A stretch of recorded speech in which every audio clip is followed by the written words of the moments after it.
Retornando ao nosso intervalo, nossa aula 6, estamos falando sobre o Código de Ética Profissional do Contador, e agora nós entramos a respeito das penalidades. Aqui, especificamente, a gente está falando das penalidades previstas no Código de Ética. Aqui, a respeito das penalidades, é bem interessante, isso é um tema que já foi cobrado várias vezes, né? Que é assim, quais são as penalidades, né, trazidas pelo Código de Ética? O que a gente trabalha, né? Eu vou mostrar para vocês quais são as penalidades, vocês vão saber quais são as penalidades. A gente vai ver ali questões de agravamento, né? E que é agravantes ou atenuantes da pena, a gente vai explicar o que é. Só que talvez, num primeiro momento, ainda fique uma pequena brecha, penso eu. Só que depois, com outras resoluções que a gente vai ver, isso vai ficar mais nítido. Por quê? Porque eles vão mostrar como é que é feito, como é que é feita a análise na hora de aplicar a penalidade. Então, ao longo desse semestre, a gente vai desenvolver, né, algumas peças, que nem a defesa, que nem recurso, que nem até apresentar uma denúncia. A gente vou mostrar para vocês, acessando ao site ali, né, do Conselho Regional de Contabilidade de Santa Catarina, como é que você poderia fazer online ou até por escrito, né, o formulário que é feito, daí você vai escrever ali para oferecer uma denúncia. Da mesma forma, né, você tem um norte de como é que você faz a sua defesa, a gente vai trabalhar tudo isso. Só que é claro que vocês vão ter um embasamento maior do que a pessoa simplesmente olhar ali, o que é uma defesa, né? E vocês vão conhecer todo o trâmite. Então, assim, depois do Código de Ética, a gente vai ver outras resoluções e veremos também que aqui, em relação a uma infração ética, a penalidade está aqui, constando aqui. Mas existem outras penalidades para outras infrações mais graves, né? Como, por exemplo, a suspensão. Aqui fala em suspensão, a princípio a gente não viu nada, tá? Mas a gente vai conversando ao longo das aulas, vocês vão gostar, é bem interessante. Ok, então, especificamente, Código de Ética, penalidades, né? Então, o 20 diz assim, ó, a transgressão de preceito desta norma constitui infração ética, né? Com a sanção, ou sancionada, a ideia de com a aplicação de tal penalidade, né? Segundo a gravidade, com a aplicação de uma das seguintes penalidades. Quais são as penalidades apresentadas pelo Código de Ética Profissional do Contador? Então, advertência reservada, censura reservada ou censura pública. Então, a advertência é só reservada e a censura, ela pode ser uma censura reservada ou uma censura pública, né? É claro que a gente visualizando assim, né? Parece que a gente tá, pelo que tudo indica, né? Para quem está vendo pela primeira vez, né? Que a censura pública, por fato de tornar público algo, é muito mais, né, forte do que uma censura reservada ou até mesmo do que uma advertência reservada. Mais adiante, a gente vai ver como é que é a aplicação de cada uma dessas penalidades. Se não no Código de Ética, mais adiante a gente vai visualizar, né, como é que é a aplicação de uma advertência reservada, no que consiste, ok? Artigo 21. Na aplicação das sanções éticas podem ser consideradas como atenuantes. Atenuantes, né, é o oposto de agravante. Então, agravar uma situação é piorar a situação. Atenuar é amenizar, né, tornar menos gravosa a penalidade. Então, na aplicação de sanções éticas, podem diminuir a gravidade, né, ser consideradas como atenuantes. A ação desenvolvida em defesa de prerrogativa profissional. Então, se esse contador que cometeu uma infração ética, né, ele fez atividades em defesa da prerrogativa profissional, né, ele teve outra coisa, isso vai ser considerado como uma atenuante na hora de ser aplicada uma penalidade. Vai diminuir a penalidade.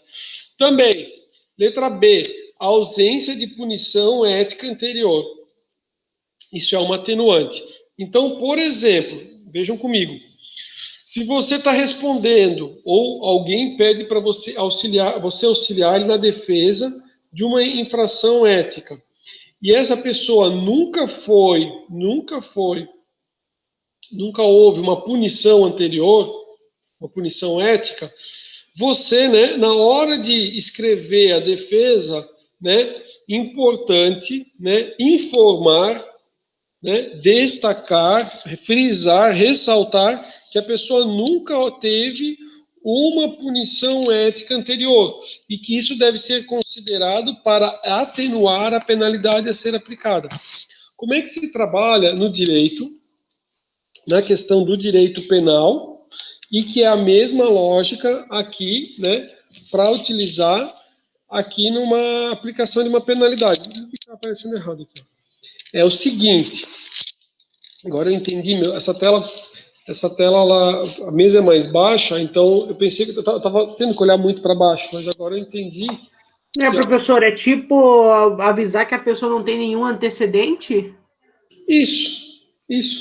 O que vai acontecer é o seguinte, que eu queria comentar é o seguinte, como é que funciona no direito penal? Que é a mesma linha, tá? É assim, ó, não é para ninguém dizer algo que não seja uma verdade, tipo, se você vai auxiliar o seu colega, mas é assim, ó, o meu cliente, ó, a lógica é a seguinte, ó, o cliente ou o contador, ele é inocente, ele não cometeu nenhum tipo de infração ética, beleza? Ele não cometeu, então, tipo assim, ó, a primeira coisa, ele não cometeu infração ética, isso aqui não foi um caso de infração, isso não foi a realidade. Agora, ó, eu tentei eliminar para ele não sofrer a penalidade, ok? Assim trabalha no direito penal, o cara é inocente. Agora, caso, né, no direito é assim, caso Vossa Excelência entenda, né, que o cliente tenha cometido determinada infração ética, né, requer a aplicação da atenuante, tendo em vista a ausência de punição ética anterior. Essa é a lógica. Então, a lógica o que é? Eu busco, digamos, a absolvição do cara. Ó, o cliente ele não cometeu infração ética. Agora, né? Só para argumentar, né? Aí trabalha, não precisa falar linguagem difícil, mas pode falar assim, ó. Agora, caso Vossa Excelência entenda que uma infração ética, requer, né? Seja considerada, né, a atividade desenvolvida do contador fulano de tal em defesa da prerrogativa profissional ao longo dos últimos 5 anos. Legal? É isso. Por quê? Porque se trabalha assim, o cara é inocente. Agora, se entender que o cara não é inocente, o crime não foi qualificado. Aí você vai trabalhando. Para quê? Porque assim, ó, ou você consegue a absolvição do cara. Agora, se não foi entendido pela absolvição, você tenta diminuir a pena. E é assim que se trabalha no direito penal. Quem é de fora olha e fala assim, meu Deus, mas como é que o cara está escrevendo negócio? O cara não é inocente? Beleza, né? Você trabalha com a absolvição. Só que se o cara não for absolvente, se ele não for inocente, é de ser absolvido com inocente, aí ficou uma coisa meio estranha, né? Se ele não for absolvido, se ele não for inocente, se não se entender por ele ser inocente, porque o advogado, né, vai pegar o caso porque ele entende que o cara é inocente, né? Nem sempre, mas daí vai, né? Mas caso não seja inocente, né? Aí você vai trabalhar outros pontos. É claro, olhem só comigo. Tem alguns assuntos, a gente vai ver mais adiante, mas já quero dar uma adiantada, tá? Tem alguns assuntos que são antes de discutir a situação. Vou deixar para mais adiante, Beleza, entenderam a questão da atenuante? Eu coloquei assim, atenuante, oposto de agravante, amenizar, tornar menos gravosa a situação. Aí o exemplo do B que o professor deu, auxiliar defesa ética, se essa pessoa não tem antecedentes, tem que colocar no processo para não considerar agravante. Perfeito, né? Não é que vai considerar como agravante, mas é para atenuar, para minimizar, beleza? Só avisar a barra da pessoa. Isso mesmo, perfeito. Ó, também. Letra C, prestação de serviços relevantes para a ciência contábil, né? Mas aqui está escrito a contabilidade, tá? E aplicação de salvaguardas. Dever de casa, pesquisar, quando for resolver os exercícios, o que é a aplicação de salvaguardas. A aplicação de salvaguardas é assim, às vezes tem uma situação de uma fraude, alguma coisa assim, ou alguma situação que daí ele vai ser condenado a uma infração ética, né, que tem algum tipo de comportamento, mas tudo indica que ele tentou aplicar mecanismos para que aquilo não acabasse acontecendo, mas a responsabilidade era dele, tá? Então, a aplicação de salvaguardas é um exemplo de uma atenuante, tá? Fica como deverzinho dar uma pesquisada a respeito de salvaguardas. Agora, a gente falou no 20 das atenuantes. No 21, a gente vai falar o oposto, ou seja, na aplicação de sanções éticas, né, ou na aplicação de uma penalidade. Sanção é uma penalidade, né? Podem ser consideradas como agravantes. Letra A ação, né, nas infrações comissivas, ou a omissão que macule publicamente a imagem do contador, né? Então, assim, o cara fez alguma coisa ou acabou se omitindo, né? E daí, no final, isso não é visto especificamente em relação àquele contador, né? Mas dá a entender, né, que todo profissional contábil ou que o contador em si comete alguma, fica ruim, né? Macula a imagem do profissional contador.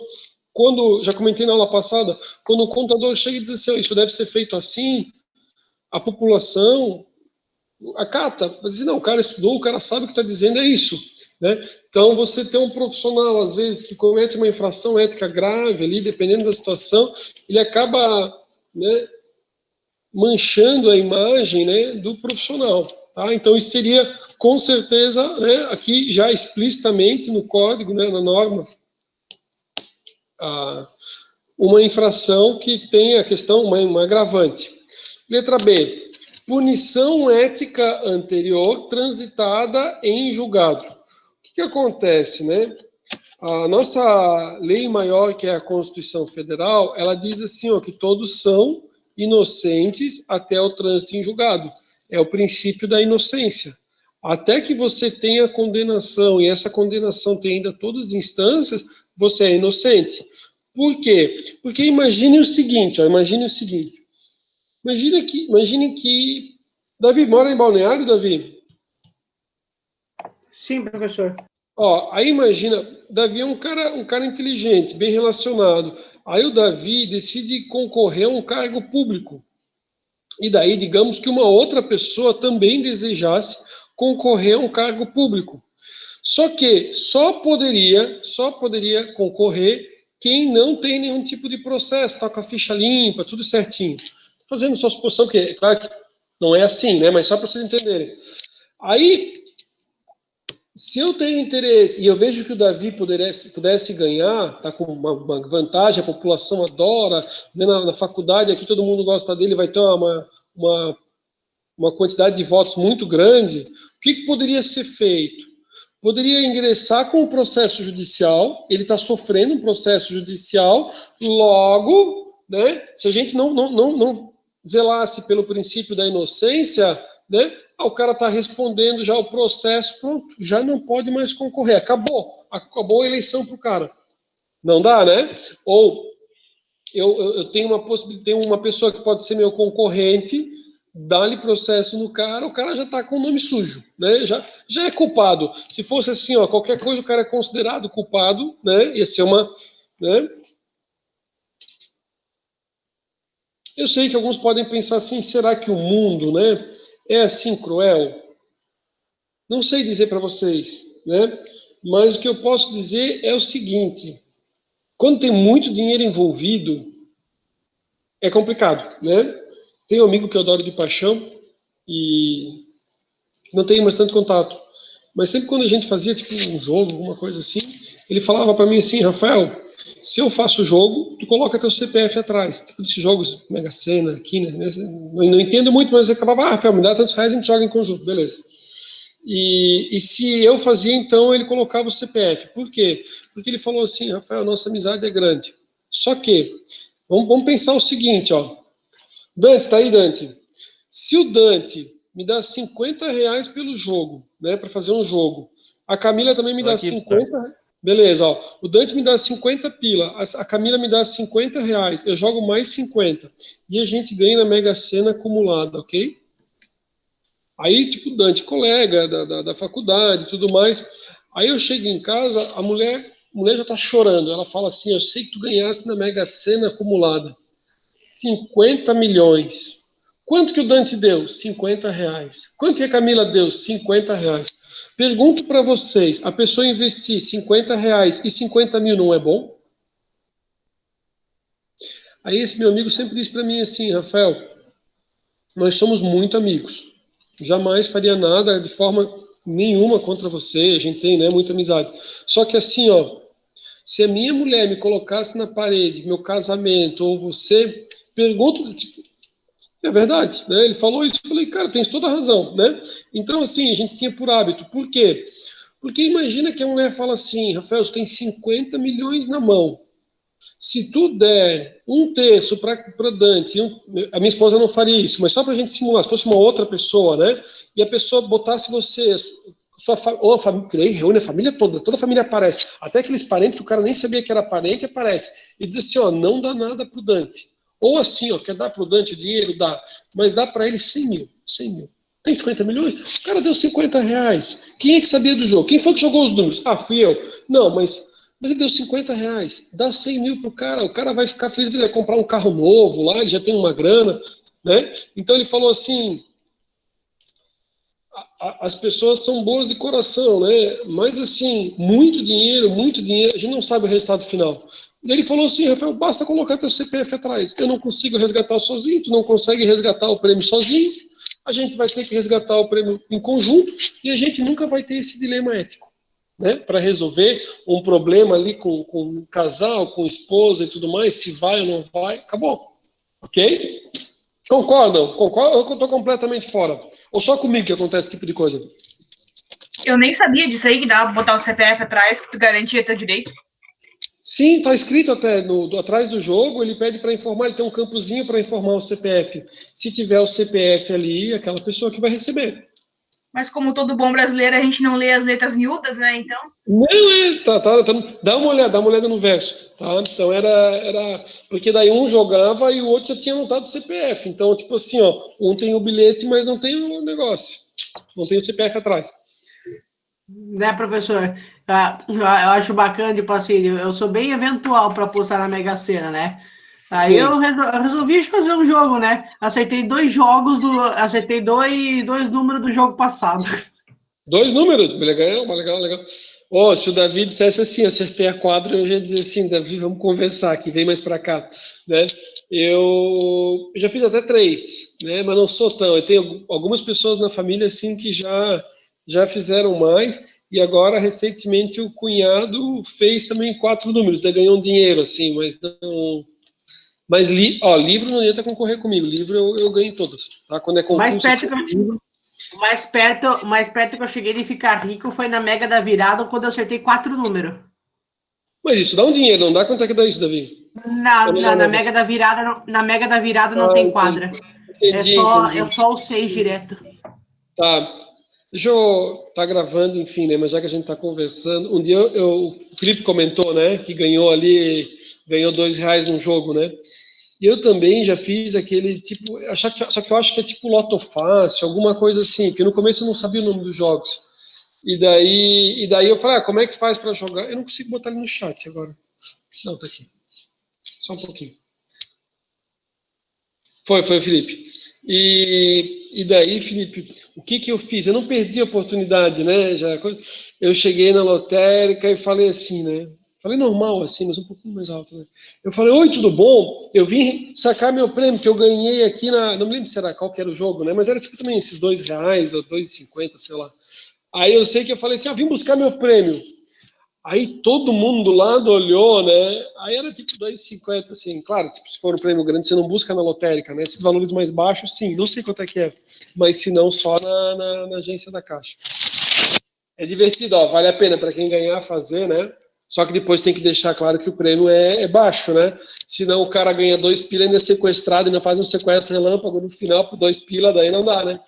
Ó, beleza. Então, princípio da inocência, né?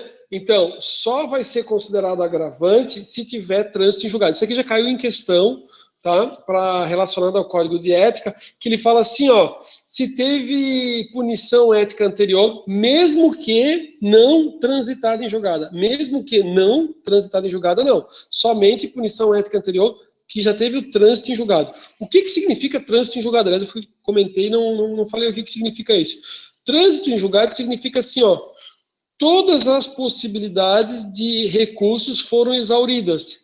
Ou seja, enquanto houver a possibilidade da pessoa recorrer e tentar ou pleitear reverter aquela condenação, não houve o trânsito em julgado, tá?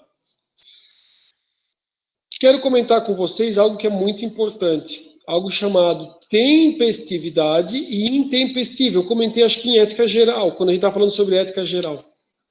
Às vezes a parte faz um recurso, só que hoje é dia 10. Digamos que o recurso tinha que ser apresentado até o dia 9. A gente vai aprender a contar prazos aqui, tá? A contar prazos aqui relacionado à questão ética. Como é que é feita a contagem dos prazos? Vocês vão ver se a contagem é em dias úteis ou se é em dias corridos, se o dia do início conta, o dia do... Né? Como é que é feita a contagem? O dia do início não conta. Isso a gente vai aprender também, tá? Bem legal. Mas o que eu queria comentar, que agora me fugiu, porque eu fiquei contando dos prazos. O que eu estava comentando? Trânsito em julgado. Isso, me lembrei. Era a questão da tempestividade. O que acontece? Aí o prazo, digamos que era até o dia 9. Até o dia 9. A pessoa apresenta o recurso no dia 10. Ele faz um recurso lindo, ele escreve assim, lindo, lindo, lindo, lindo.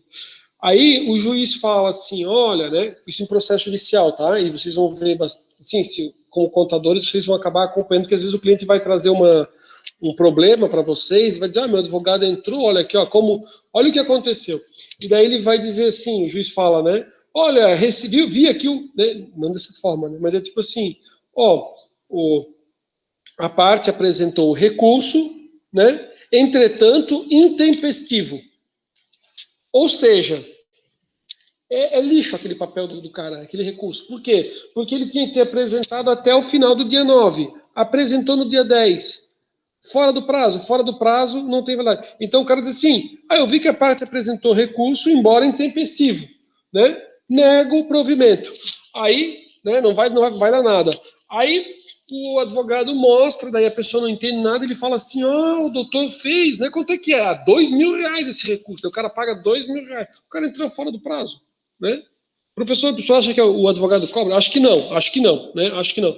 Mas só quero dizer para vocês, porque eu vi acontecer, tá? Eu vi acontecer com o processo da minha família, né? E a pessoa perdeu o prazo e na família ninguém sabia o que era no começo, tá? Então, assim, nós estamos na faculdade, né? Vocês, em pouquíssimo tempo, vocês vão ser contadores. E daí vocês vão ver que o advogado, não, o profissional em si, não vai admitir que ele fez ali errado para o cliente. Né? Como é que você vai dizer para o cliente que você fez uma peça de 30 folhas, só que em vez de você protocolar na data certa, você perdeu o prazo? Tipo assim, ele não vai dizer, eu sou uma anta, né? Beleza. Letra C, gravidade da infração, né? Então, muito grave, né? Vai ter um agravante. Vamos ver se... Vamos adiante. Opa, pulei 2 vezes. Gravidade da infração, beleza. 23. O contador pode requerer desagravo público. O que é desagravo público? Então, vamos ler pelo que diz aqui o artigo, né? O contador pode requerer desagravo público ao Conselho Regional de Contabilidade quando atingido pública e injustamente no exercício da sua profissão. Isso aqui é o seguinte. Né, professor, desagravo seria, tipo assim, fazer com que o conselho peça, entre aspas, desculpa pelo erro que cometeu? Beleza, mas não é o conselho. Ah, tá. É bem isso, mais legal, e eu gosto da participação, né? Então, assim, a gente viu agravante, agrava, piora, desagravo É o contrário de agravar e desagravar, né? De certa forma. O que acontece? Imagine o seguinte. Você, né, meu amigo contador, é chamado para ser perito judicial. Aí, o juiz decide que você deve ir lá na audiência para explicar os cálculos. Aí você vai numa determinada audiência lá, né, para justamente porque os quesitos sejam apresentados lá, alguma questão assim. Aí, cargas da água, alguém lá fala assim, ó, contador é tudo assim, contador fala mal ou fala mal de você como contador. Não, porque você, isso jamais aconteceria, tá? Mas digamos, né? Já acontece bastante, acontece às vezes na questão de direito. Se vocês pesquisarem na internet, vocês vão ver, e pode acontecer, né, no exercício da sua profissão, né? Você vai lá como perito e o juiz lhe ofende, né? Posso ser ofendido por um juiz? Tipo, né? Não. Então, assim, se eu não vou dizer profissão, porque eu não quero me estudar e não quero mais uma gravação, mas chama a pessoa de ignorante, de burro, né? Se vocês pesquisarem no YouTube, vocês vão ver que tem bastante, tá? Caso de que eles chamam de abuso de autoridade, né, pelo juiz, ou o membro do Ministério Público, às vezes, dá uma exagerada lá, ele acha que ele é poderoso, quer mandar o advogado calar a boca e coisa e tal, na frente do cliente dele. Não existe, cara. O que acontece? Aí é requerido, junto à OAB, o desagravo, no caso de advogado. No caso de contador, é requerido, junto ao conselho, o conselho vai botar pressão para os magistrados e caso de juiz, né? O magistrado tem que ir lá publicamente pedir desculpas ao contador. Então, se vocês pesquisarem tudo, vocês vão ver, né, um pedido formal de desculpas por parte do juiz pelo que ele cometeu. É pesado. Acontece. Teve recentemente no fórum aqui de Camboriú, tá? Uma situação de desagravo. Professor, existe a situação, né, do juiz, né, não fazer o desagravo, né, não ser ele, né, ele se recusar, o cara, não sei, né, existe, tá? Vai um outro juiz lá, representando ele, coisa e tal, pedir desculpas, mas essa desculpa é pedida publicamente, tá? Você vai lá na Receita Federal, aí o servidor, né, fala alguma coisa ali não legal para você, né? Não sei, sou mais fã da Receita, né? Então, assim, lá não aconteceria, né? Professor, do judiciário eu tô triste, falei para vocês antes do intervalo, né? Tive uma situação ali que ouvi uma coisa, assim, uma conversa informal, mas achei, assim, que não foi uma decepção tão grande. Beleza, né? Eu pensei que jamais ouviria algo assim, tá? Deu uma tristeza no coração, né? Questão que envolve vida da pessoa e coisa e tal, e aquilo, assim, foi muito duro, assim. Ok, isso é desagravo, tá? 24. Disposições gerais. As demais normas profissionais complementam essa norma. 25. Na existência, de conflito entre esta norma e demais normas profissionais, prevalecem as disposições dessa norma. Quando você faz o curso de Direito, muito que a gente está vendo aqui é a questão da hermenêutica jurídica, né? Então, assim, por quê? Porque eu não sei, porque às vezes a gente aprende algumas coisas que a gente se pergunta por que a gente aprende. E essas questões relacionadas às normas, já que a gente vive num Estado de Direito, a gente deveria aprender. Talvez eu devesse até aprender até no ensino médio, né? Porque serve para a vida de todo mundo. Aqui, a gente fala assim que não existe um conflito entre as normas, existe um conflito aparente entre as normas. E daí tem alguns critérios a serem utilizados para que você, né, resolva esses problemas. Então, por exemplo, que nem a gente falou antes do intervalo, se eu tenho uma norma mais nova e uma norma mais antiga, a norma mais nova, que trata sobre o assunto, ela prevalece sobre a antiga. Então, você aplica a mais nova. Tá? Se eu tenho uma norma especial, né, que vai tratar sobre um caso específico, e uma geral, a especial prevalece sobre a geral, tá? Isso é, né, como é que você resolve o conflito aparente entre as normas. Esse item 25, ele justamente está falando sobre isso. Se você tiver um conflito aparente de normas, né, a ideia justamente da hermenêutica jurídica, né, ou como é que você resolve uma lacuna e coisa e tal, mas aqui é a questão do conflito, como é que você resolve?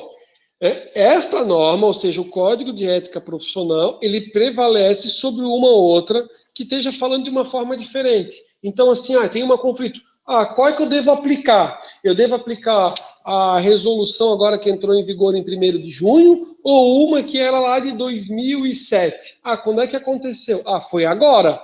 Foi agora, então, a que estava vigendo essa resolução que começou a vigorar a partir de 1º de junho, então a outra não, tá? Com base no quê, professor? Aqui, ó, no item 25, tá? Essa aqui prevalece. Legal? Esta norma, 26, esta norma entra em vigor no dia 1º de junho de 2019 e revoga, nesta mesma data, a resolução 803 de 96, a 819 de 97, 942, 950, 1307. A 1307 também tratava... Porque o que acontece? Às vezes, para quem não está, que nem vocês estão na graduação, a gente escuta assim, ó, a pessoa diz assim, que nem a gente viu, o Código de Processo Civil era de 1973, graças a Deus vem um novo agora em 2015. O Código Civil, para vocês terem uma ideia, eu acho que eu falei isso para vocês, o Código Civil, quando eu entrei na graduação, ele era o Código Civil de 1916. Quando foi em 2002, eu tive a matéria de Direito Civil. Eles falaram assim, a gente vai ensinar, na primeira graduação, que não era direito, a gente vai ensinar com base no novo Código de 2002, graças a Deus, né? Com o novo Código de 2002, só que ele só vai começar a valer a partir de janeiro de 2003, mas já aprendi com o novo. Mas o que eu quero dizer é o seguinte, o Código Civil de 1916, ele não foi criado em 1916 e nunca passou por alterações. Ele teve, sim, alterações. Viram quando a gente entrou ali na Lei 8.213, que eu falei a respeito dos benefícios previdenciários, só para título de mostrar ali como tem alteração? O código e a nossa norma, ela vai sofrendo uma série de alterações. Até que chega um determinado momento, né? Não que seja e fica tudo bonito, né? Mas assim, o pessoal poderia dizer assim, parece uma concha de retalhos. E fica como se fosse uma concha de retalhos. Fala assim, a gente precisa de um novo código de processo civil, um novo código de civil, né? A gente teve a questão da reforma trabalhista, reforma previdenciária, agora está se falando a respeito da reforma administrativa, não sei se vocês pesquisaram a respeito do assunto, né? Paulo Guedes apresentou para o Congresso, vai vir a nova reforma administrativa, vai mexer ali com a questão dos servidores públicos. O que acontece? O que acontece? O novo Código de Ética, ele revogou a Resolução 803, que ela era de 1996, só que ela foi sofrendo alterações, inclusive alterações bem recentes. Só que chegou no momento que eles falaram assim, vamos alterar como um todo e vamos criar um novo Código de Ética Profissional. Tá? Acho que isso é importante comentar, eu imagino que talvez algum outro professor já tenha comentado, mas quando você está fora da área, ou quando você não teve ainda disciplinas de direito, né, o pessoal, o jornal gosta muito de dizer que eles fazem um sensacionalismo, assim, tem mais é que mudar mesmo, coisa velha, vamos querer coisa nova, né? Mas assim, ele vinha sendo atualizado, ok? Aí aqui a data, né, e o contador-presidente, Zumir Ivânio Breda, né, que a ata em Brasília, 7 de fevereiro de 2019. Senhores, com isso, deixa eu voltar aqui para mim, deixa eu tirar aqui da apresentação.